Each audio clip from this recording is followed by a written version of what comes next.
You feel invisible, not unseen, ignored. Every time you speak with real conviction, something tells you to shrink, to soften, to apologize for taking up space. You have been trained to make yourself smaller so the world around you stays comfortable. By the end of this, you will know the exact 5-rule blueprint. One man used to turn being told to disappear into a weapon of undeniable presence. Ignore it, and you keep living quiet in a world built to keep you that way. Call it the shrink reflex. It is the urge to delete the bold caption, soften the true opinion, laugh off the insult that actually stung. Algorithms reward outrage but punish self-assurance. Confidence gets flagged, politeness gets liked. The trap keeps you small on purpose. One man refused the shrink reflex before the cameras, before the crowds, before a single person believed him. Louisville, Kentucky, 1954. A 12-year-old named Cassius Clay stood in front of his bedroom mirror and spoke to his own reflection like a king already crowned. 5 rules make up what history now calls the Rebel Code. Not slogans for a poster, a survival architecture forged by a man who turned public humiliation into fuel. And the final rule is the one that makes the other 4 survivable at all. Rule 5 sits at the bottom, but it built the foundation for everything after it. Before the world called him great, he called himself great. Out loud, uninvited, unproven. This is the rule the world calls arrogance. It is actually the first act of war. Name it the mirror verdict. A verdict you pass on yourself before the evidence exists. In 1964, a young Cassius Clay stood before reporters, undefeated but unrespected, and declared himself the greatest fighter alive. The room laughed. He did not blink. The mirror verdict works because belief precedes proof, not the other way around. Modern psychology confirms it. Self-efficacy, the private conviction that you can act, predicts performance better than talent alone. He was not delusional. He was front-loading the confidence his body would need later. Here's where it lives now. Every time you wait for permission, a promotion, a like count, a stranger's approval, before you allow yourself to feel capable, you are outsourcing your own verdict. He never waited for the judges. He wrote the verdict first and dared the world to disagree. Rule 4 moves louder. If the mirror verdict was private conviction, this is public detonation. He did not just believe he would win. He announced, in rhyme, exactly how the opponent would fall, turning a boxing match into a story only he was allowed to write. Call it the rhyme strike. Before Sonny Liston, before George Foreman, he composed verses predicting the round of collapse. Reporters printed them as jokes. Opponents read them as insults. Both were wrong.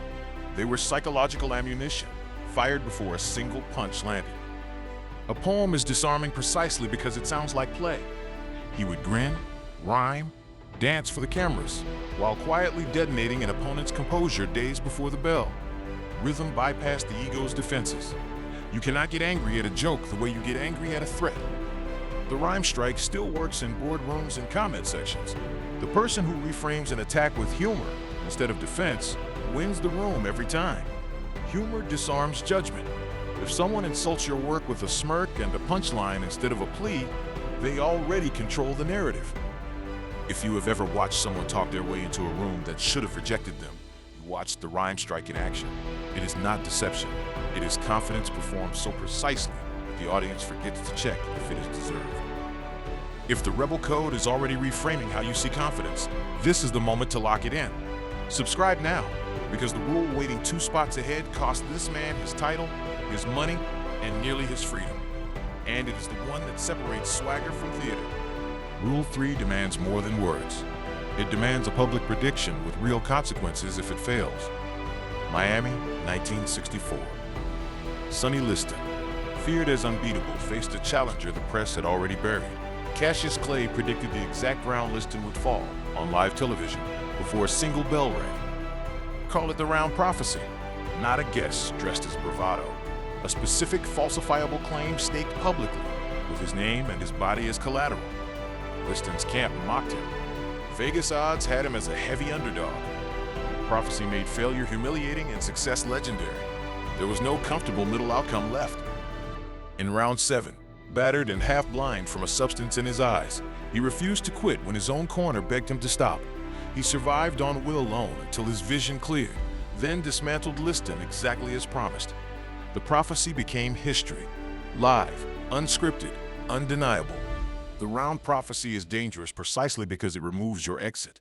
Telling one trusted person your real deadline, your real number, your real goal, converts private hope into public accountability. Most people whisper their ambitions so quietly that failure costs nothing. He never gave himself that comfort.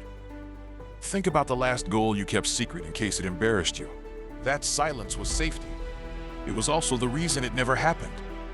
He removed the exit on purpose every time, because a prophecy with no witnesses is just a wish. Everything up to this point still lived inside the ring, a controlled arena where losing meant only losing. What comes next did not happen under lights or rules or referees. It happened in a federal courtroom, and it cost him everything the rebel code had built.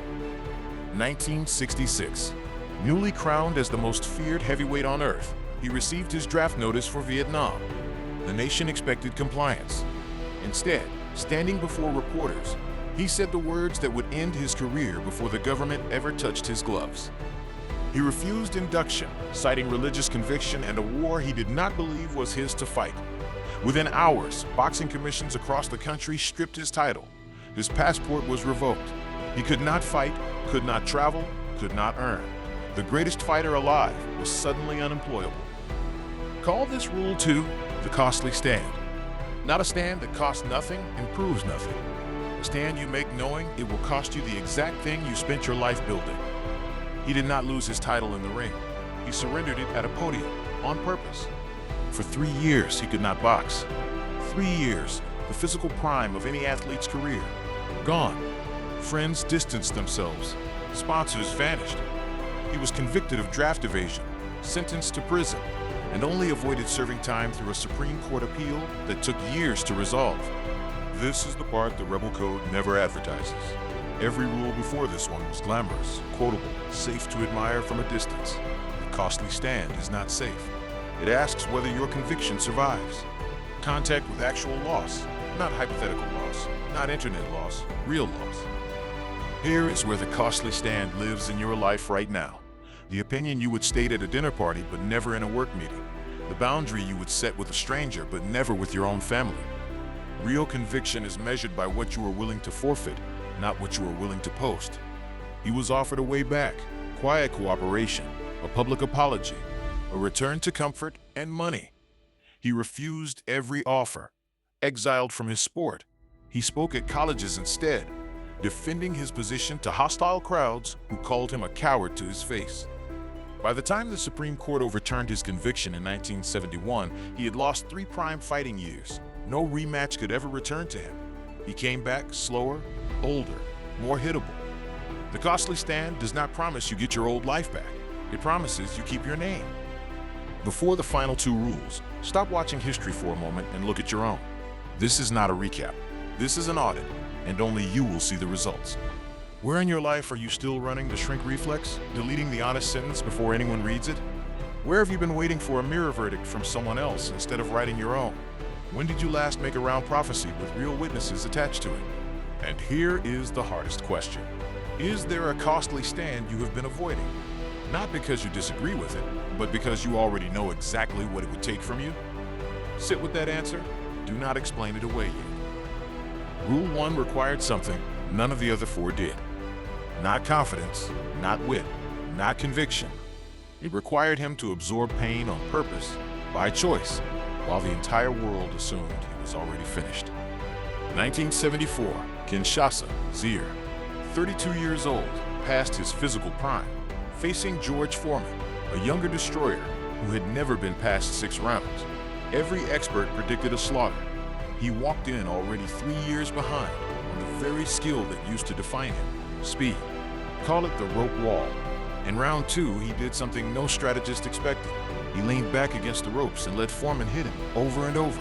Absorbing punishment, his corner screamed at him to stop taking. It looked like surrender. It was the opposite. He was letting the ropes absorb the shock while Foreman exhausted himself, throwing everything he had at a target that refused to fall. Swagger, at its final form, is not performance anymore. It is patience under fire that outlasts the attacker's certainty. Foreman had never needed a 10th round in his life. By round 8, he was throwing arm punches, drained, confused, hitting a wall that would not collapse. The rope wall was never about defense. It was a trap built from other people's assumption that pain always wins. Round 8. Foreman, exhausted from 6 rounds of wasted power, dropped his guard for half a second. The man who had absorbed everything stepped off the ropes and delivered the combination that ended it. He did not win by being untouchable. He won by proving he could be touched and still remain himself. This is the ultimate rule the Rebel Code was building toward. True swagger was never vanity, never the trash talk alone, never the rhyme or the prophecy or even the stand.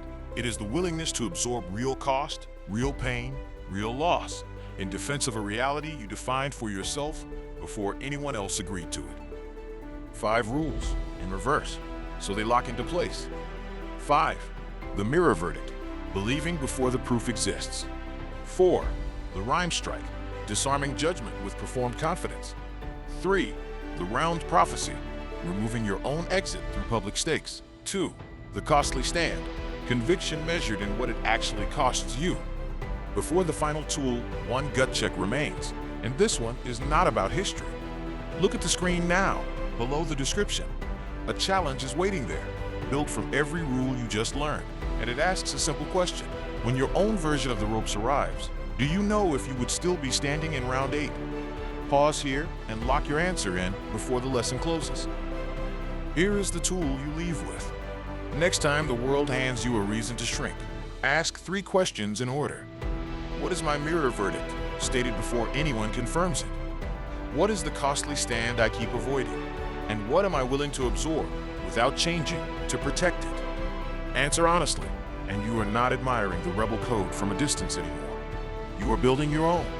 Subscribe now, not as a favor to a channel, but as your own quiet mirror verdict, stated before the proof exists, exactly the way he did it first. Swagger was never the loud voice. It was the willingness to be hit again and again and still walk out the same person who walked in.